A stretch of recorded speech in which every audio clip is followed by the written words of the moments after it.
नमस्कार दोस्तों, स्वागत है आप लोगों का हमारे गजब ज्ञान यूट्यूब चैनल में। दोस्तों मैं आज आप लोगों के सामने फिर एक ऐसी कहानी पेश करने के लिए जा रहा हूं जो बड़ी ही मोटिवेशनल और बड़ी ज्ञानवर्धक कहानी है दोस्तों, जिसे सुनने के बाद हम लोगों को जीवन में बहुत कुछ सीखने के लिए मिलेगा। हम लोगों को कभी भी दूसरों का श्रेय अपने सर पर नहीं लेना चाहिए और दूसरों का श्रेय अपने ऊपर लेने वाले इंसान हमेशा मूर्ख कहलाते हैं, बिल्कुल मूर्ख हो जाते हैं, बिल्कुल मूर्ख लगते हैं वो लोग। मेरे भैया ये कहानी बड़ी ही ज्ञानवर्धक है, तो सब लोगों से मेरा निवेदन है कृपया वीडियो को पूरा देखें, क्योंकि जब तक आप लोग पूरा नहीं देखोगे तब तक कोई बात समझ में नहीं आएगी। और हम लोग इतनी मेहनत से वीडियो बनाते हैं, अगर आप लोग पूरा नहीं देखोगे तो सब हमारी मेहनत पर पानी हो जाएगा। मेरे भैया तो आ जाओ, आप लोगों का समय ज्यादा बर्बाद ना करते हुए कहानी प्रारंभ करते हैं। कहानी प्रारंभ करने से पहले आप लोगों से निवेदन है, कृपया अगर आप हमारे चैनल पर नए दर्शक बंधु बन करके आए हैं तो प्लीज हमारे चैनल को सब्सक्राइब कर लें और हो सके तो अपने परिवार और दोस्तों के साथ में शेयर जरूर करें। दोस्तों ये एक कहानी है एक हंस और हंसनी की, जिसे सुनने के बाद हमें जीवन में बहुत कुछ सीखने के लिए मिलेगा। तो किसी जंगल में एक सरोवर के किनारे और एक पेड़ था, तो हंस हंसनी उस सरोवर में रहा करते थे और उसमें से निकल करके जब धूप ज्यादा लगती थी तो एक पेड़ पर बैठ जाते और वहीं पर उसी सरोवर और उस पेड़ पर उन दोनों का जीवन बड़े आनंदमय कट रहा था। एक दिन क्या देखा उस हंसनी ने कि कहीं से और जंगल का राजा आकर के उस पेड़ के नीचे बैठ गया। शाम तक बैठा, शाम को उठ करके फिर चला गया। अब हंस हंसनी का तो यही काम था कि रोजाना और उस सरोवर में अपना पेट भरें, जो कुछ भी खाते थे वो खाएं, उसके बाद में जब धूप ज्यादा लगे तो उस पेड़ पर छाया लेने के लिए पेड़ पर बैठ जाएं। अब तो उस पेड़ की छाया थोड़ा मतलब ज्यादा अच्छी थी, तो अब तो उस शेर का भी यही नियम बन गया कि सुबह अपना शिकार करे, अपना पेट भरे और पेट भरने के बाद आकर के और उस पेड़ के नीचे बैठ जाए। मेरे भैया और जब वो शेर रोजाना उस पेड़ के नीचे बैठता था दिन में, तो और जंगली जानवर उस पेड़ से बहुत दूरी बना लेते थे, उस पेड़ के इर्द गिर्द घूमते भी नहीं थे। तो एक दिन शाम को और उस हंसनी ने कहा अपने पिया से, हंस से, पिया एक बात बताऊं, कहो। देखो मैं कई दिन से देख रही हूं, मेरे दिल में एक बात आ रही है, वो आज मैं आपसे कहना चाहती हूँ। बोले कहो। बोले बात ये आ रही है कि हम लोग कितना बलवान हो गए अब। बोले हम। बोले हाँ, क्यों?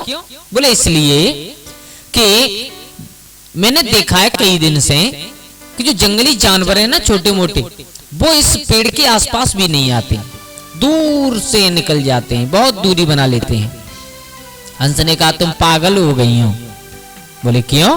बोले इसलिए तुम दूसरों का श्रेय अपने सर लेना चाहती हो, हैं? ये श्रेय इस सिंह को जाता है, इस जंगल के राजा शेर को जाता है। बोले वो कैसे?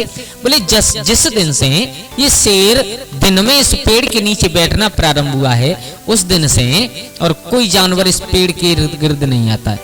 और तुम कह रही हो कि हमारा डर से है? तुम्हें कौन समझे?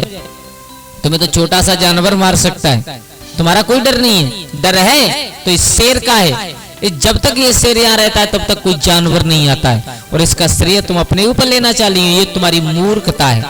और ऐसे इंसान मूर्ख कहलाते हैं जो दूसरों का श्रेय अपने सर पर लेते हैं।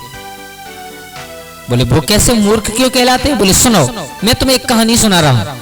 वो हंस कह रहा है अपनी पत्नी हंसनी से, सुनो एक बार जो आज तुम मूर्खता कर रही हो ना, ऐसी ही मूर्खता एक गधे ने की थी।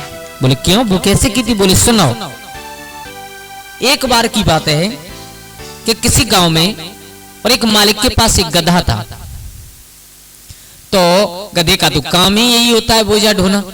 मेरे भैया रोजाना उसका मालिक उस पर बोझा ढोता था, और जब वो गधा नहीं चलता था तो उसे चाबुक से मारता था। फिर बहुत उसके शरीर नीला पड़ चुका था गधा का पिट पिट के।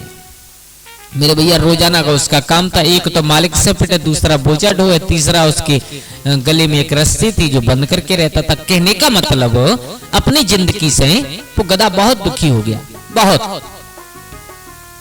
अब जब वो मालिक पाल रहा है तो वो तो मालिक उससे काम लेगा।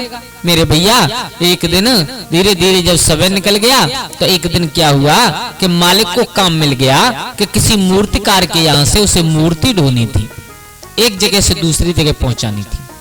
तो किसी देवता की मूर्ति गधा की पीठ पर लाद दी।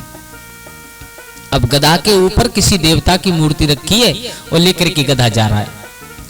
आगे बढ़ा तो आगे 2-4 लोग मिले। उन लोगों ने उस गधा के ऊपर मूर्ति रखी देखी तो अपना सर झुकाया, हाथ जोड़ करके प्रणाम किया उन देवता को जो मूर्ति थी उनको। गधा को थोड़ा अजीब लगा, लेकिन वो लोग चले गए। गधा चल रहा है धीरे धीरे। अब थोड़ा और आगे बढ़ा, 2 लोग और मिले। उन लोगों ने भी यही किया, हाथ जोड़ करके प्रणाम किया जो गधे की पीठ पर मूर्ति रखी थी। अब गधा के दिमाग में बात आई, बोले आज ये इंसान मुझे प्रणाम क्यों कर रहे हैं?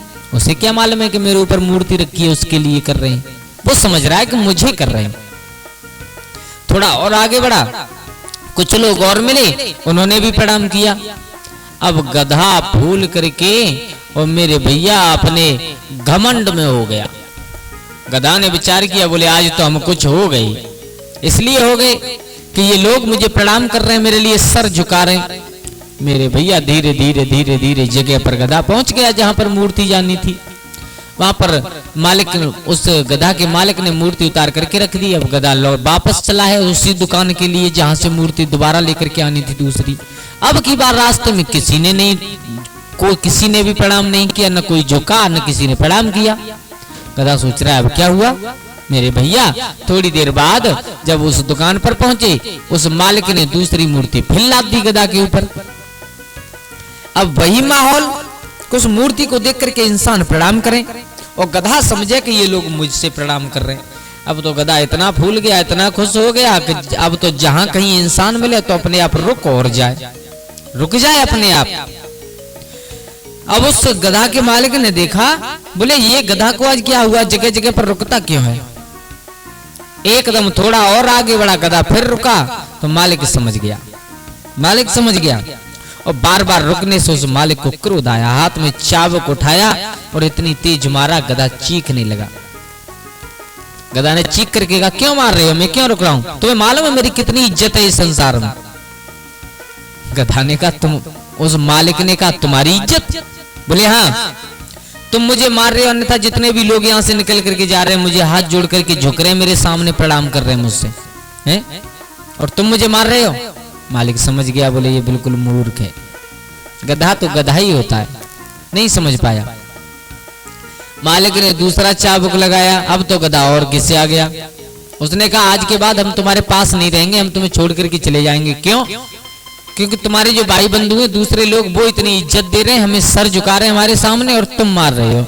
उस मालिक ने समझाया, बोले बेवकूफ, जब तक तेरी पीठ पर ये मूर्ति है, जब तक तेरी पीठ पर ये मूर्ति है तब तक इंसान तेरे सामने नहीं, इस मूर्ति के सामने अपना सर झुका रहा है और इसे प्रणाम कर रहा है। और तेरी ये महान मूर्खता है कि तू इसे अपना श्रेय समझ रहा है, अपने सर इसका श्रेय लेना चाहता है। तुझसे बड़ा इस संसार में कोई मूर्ख नहीं है। मेरे भैया, वह हंस समझा रहा है, हंसनी को रानी बद्रे।